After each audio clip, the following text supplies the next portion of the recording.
Everything's ready.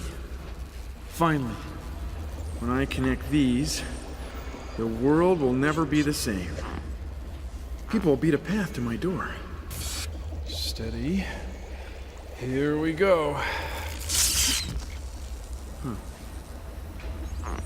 Huh?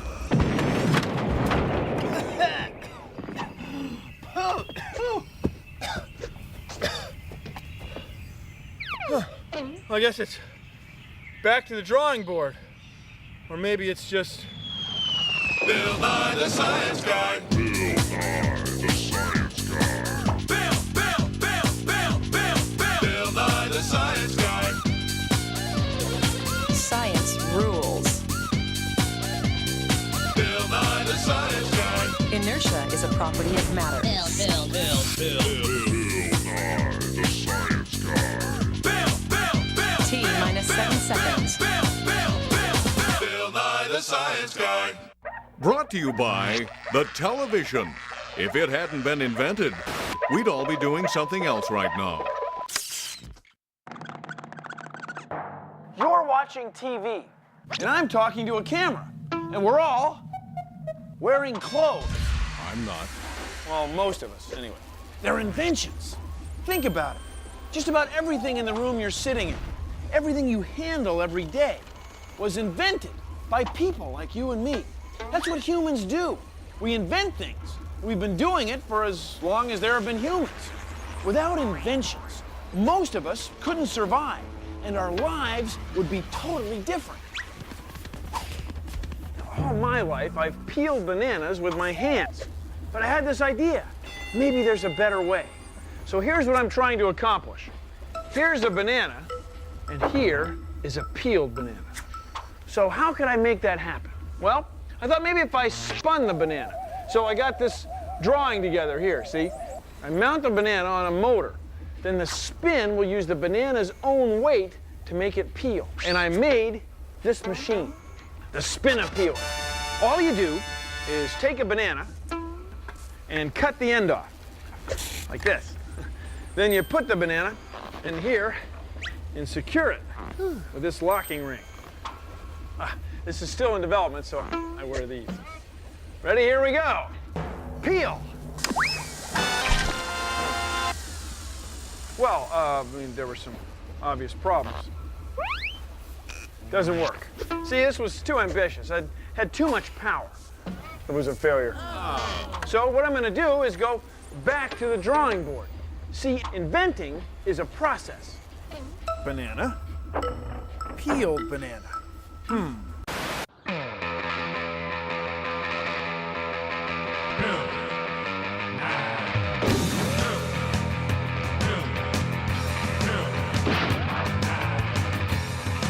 Hi, Mr. Jackson. You're getting ready for an aerodynamic adventure, aren't you? You're talking about the dimples on the golf ball, aren't you, Bill? Yeah, they help the ball go farther. It raises the Reynolds number by effectively increasing the characteristic length of the airflow over the ball. It's quite an invention. Sure enough. Yeah, they make the boundary layer thinner. Somebody thought of that. It's pretty cool, huh? In golf, Bill, one generally keeps one's thoughts to oneself. It's a tradition. So you're saying it's a tradition, not just something that you invented. Bill.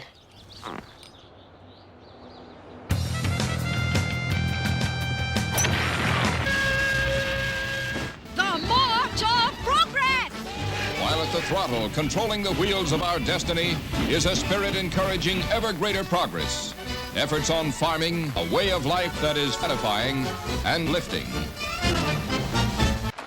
Banana. Peeled banana. So my first idea, the spin peeler, didn't work so well. It had some obvious flaws. So I went back to the drawing board, and it hit me. Instead of making the banana spin, what I need to do is make the invention spin. So I made this drawing, and from this, I built this machine, the rotopeeler. See this blade? It spins. So all you do is take a banana, you don't need to cut the end off, and fit it onto the rotopeeler, and then let her go.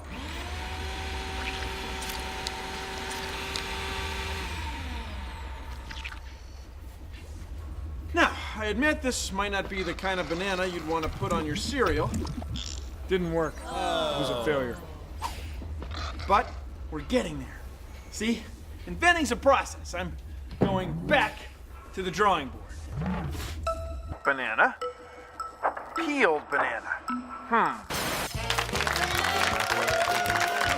Welcome to another episode of Accidental Inventions! In the 1930s, a woman in Massachusetts named Ruth Wakefield ran out of powdered chocolate for her cookies. So, she broke up a chocolate bar and dumped the pieces in the batter. She thought the chocolate would melt and mix right through. The chocolate chips stayed separate. Ruth Wakefield had just invented the chocolate chip cookie by accident. Accidental Inventions! Banana. Peeled banana. Well, spinning the banana didn't work. Spinning something inside the banana didn't work, liquefied the product. But now I think I've got it. Peeled banana. Yes! A real solution to the problem. Ladies and gentlemen, the pièce de résistance. Here it is. The pocket peeler of science. All you do is take an ordinary banana, and cut the end off, then push it right through the pocket peeler. The peel comes right off, and the banana goes into the bowl. Voila! Isn't that exciting? Success! You see, inventing is a process. If you don't get it right the first time, you don't give up, you just keep going. Success!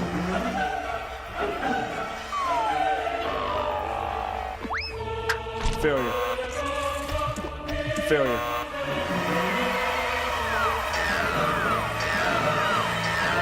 Success! I think I'm gonna go and have a banana milkshake.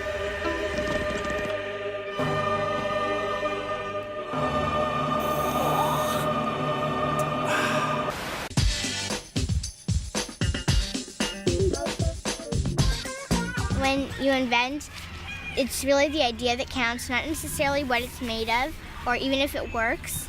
It's a doormatic oven, and you slide the door under the oven like this, so when you reach in, you don't burn yourself on the door.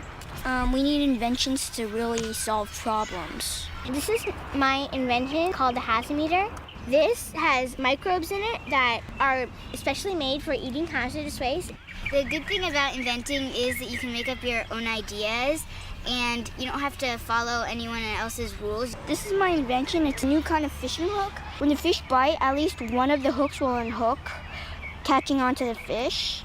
But unless the fish has bitten, the hooks will not catch onto debris or anything else. Inventions usually don't work the first time. Please consider the following. I don't know about you, but when I think of an invention, I think of a light bulb. Now, light bulbs are all over the place these days, but they weren't until they were invented. See, people realized that they could get light from electricity when they saw lightning, or when they made sparks with a machine like this one.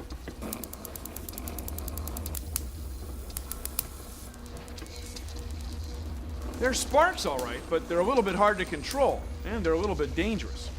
Edison had the idea, what seems obvious now, of containing the sparks in a glass bulb. He also had the idea of running electricity through a fiber or a filament. The filament would glow, and that would give off light. But the filament would burn up until Edison realized he could put it in a vacuum where there's no air. And he tried all kinds of different materials for his filaments. And they say he tried over 300 things. And someone said to him, well, Mr. Edison, you've gotten nowhere. And Edison said, what do you mean? I found 300 things that won't work. Anyway, Edison, working with a guy named Lewis Latimer, came up with a filament that would work. It was a baked cotton fiber. So they put their fiber in a glass bulb, and to keep it from burning up, they pumped all the air out. They made a vacuum. Then they ran electricity through the wire. See, See, it's giving off light. But you can see here in the lab, our vacuum pump isn't quite good enough. Our filament is starting to burn up. Now, Edison's invention wasn't perfect. There were still a lot of improvements to be made. But that's the way it is with inventions. One invention leads to another. Well, thank you for joining me on...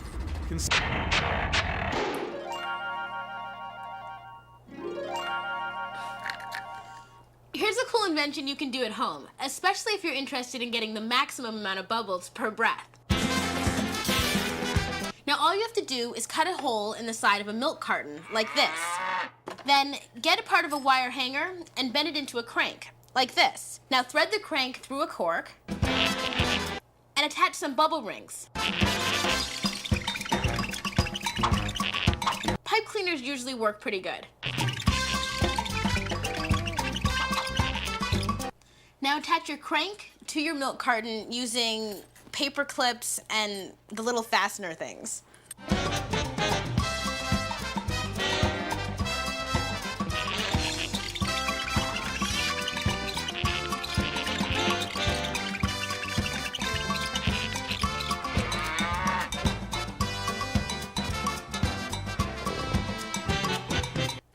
Okay, so now you're set to go. All you need now is some soapy water, and the best soap mixture is about 10 parts water to 1 part dish soap. And if you want your bubbles to last really long, then you probably want to add some glycerin. Now turn your crank and blow. It broke. Now turn your handle and blow.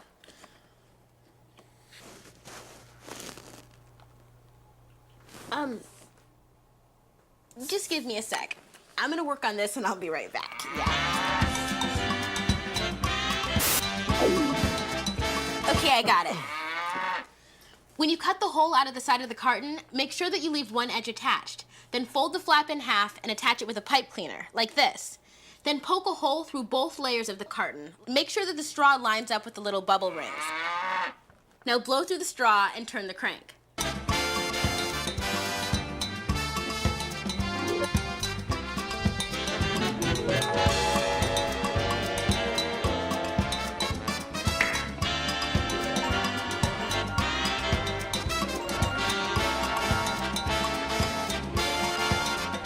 So, if your invention doesn't work at first, don't come crying to me. I mean, it's inventing, and inventing is a process, so it takes time.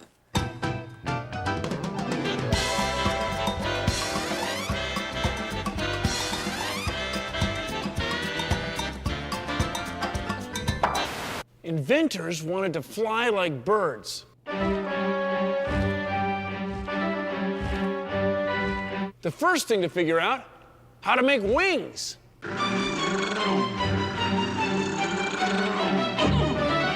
The Wright brothers studied other people's work.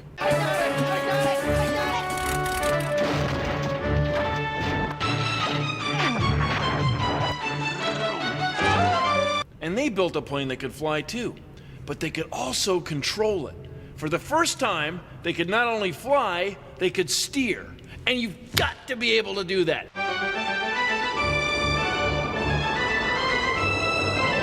Then you could add an engine. See, you didn't have to invent the engine, someone else did that. You just bolted it on, carefully. Then they made thousands of other improvements. Better means of propulsion. Lighter and stronger, smoother, more power. See, there are thousands of inventions working together to make airplanes fly farther, faster, higher, and better. And it's not going to stop. There's a lot more improvements that can be made.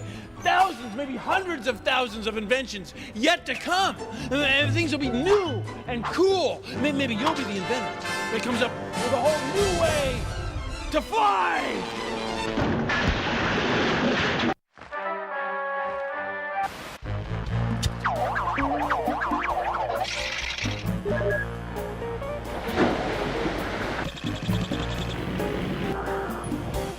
Inventions are based on discoveries.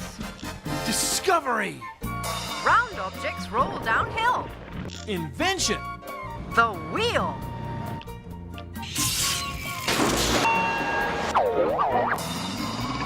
Discovery. Human bodies can become resistant to disease. Invention. Vaccines.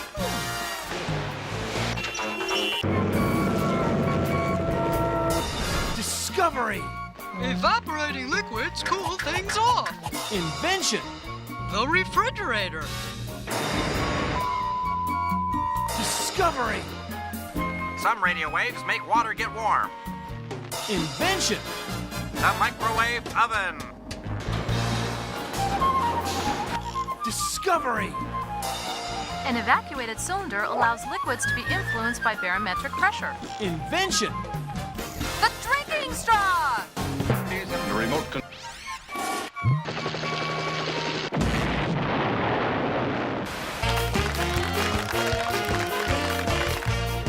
In 1970, Spencer Silver was trying to create the strongest superglue in the world. One day, he thought he was onto something.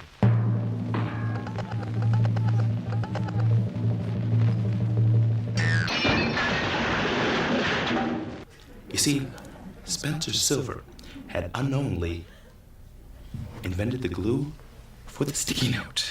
Accidental inventions. And how did he do it? By accident. Thousands of years ago, someone, we're not sure who, wanted to poke a hole in something. He or she probably took a sharp rock like this one and pushed on it.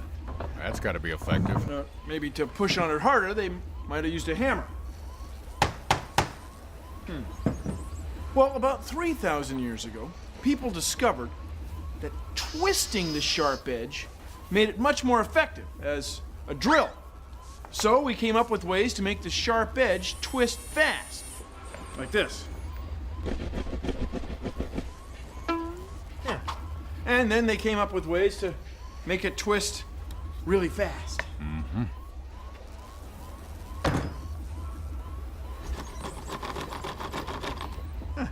See, that works okay. But about 300 years ago, we came up with gears to make the sharp metal drill bit edges turn quickly, like this. Yeah. See? One of the problems with this type of drill is you have to push down. Yeah. It gets stuck. So people came up with this drill, and it twists as you push. Then less than 100 years ago, people came up with ways to make electric motors and attach them to the spinning drill bit. And that works great. We about done here? And now, they're cordless. Guess not.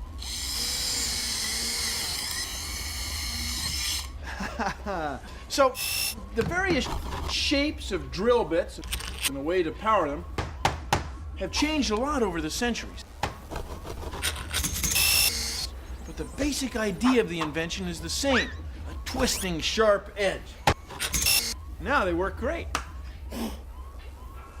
Oh man, see, that's what happens when... This is my home. I call it the Castle of Chaos.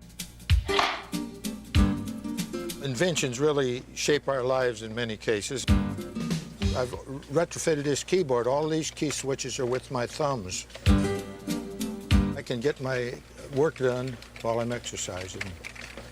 I beg your pardon? The organ, there are levers both sides of both legs. And by moving my arms and my shoulder, I control electric eyes. It makes very wild sounds. Right now, it's not functioning. I've got to dig into it. Here's an invention I did, well, maybe 30, 40 years ago when I first built my arc welder. See, there's a lever underneath my chin, and I can swing those up so I can see to chip the slag. I don't have to tip the thing up. So when I put this on, sometimes people think everything has been invented, but it certainly hasn't. And there are any number of things that are just lying there waiting for somebody with a curious mind to come up with. Banana. Peeled banana. When I was a kid, I knew there were monsters under the bed and in the closet. Now, I admit I never saw them, but that doesn't mean they weren't there. So I didn't take any chances. I made sure I kept the light on until I was safely under the covers. See, monsters do not like light. No! So I rigged up this invention. It's a remote control. I could get under the covers and then turn off the light. Am I scaring you?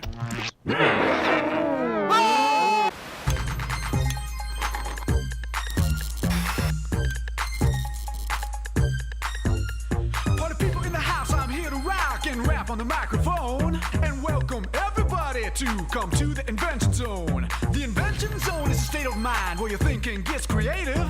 And then you'll start inventing and you'll feel invigorated. Just throw your hands in the air and grab the light bulb up there. If you know Edison invented it, everybody shout, oh yeah! Oh yeah! Oh yeah! Oh yeah!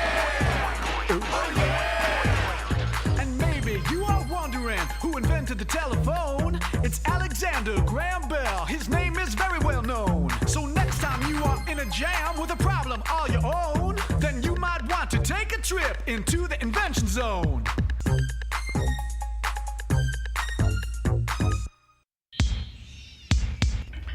My first attempt was unsuccessful. But true inventors never give up. Just needed more power is all. Here we go.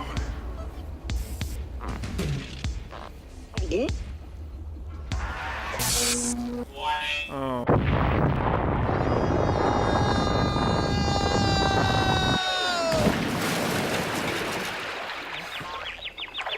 Well, that's our show. Thanks for watching. If you'll excuse me. If you'll just excuse me. Produced in association with the National Science Foundation.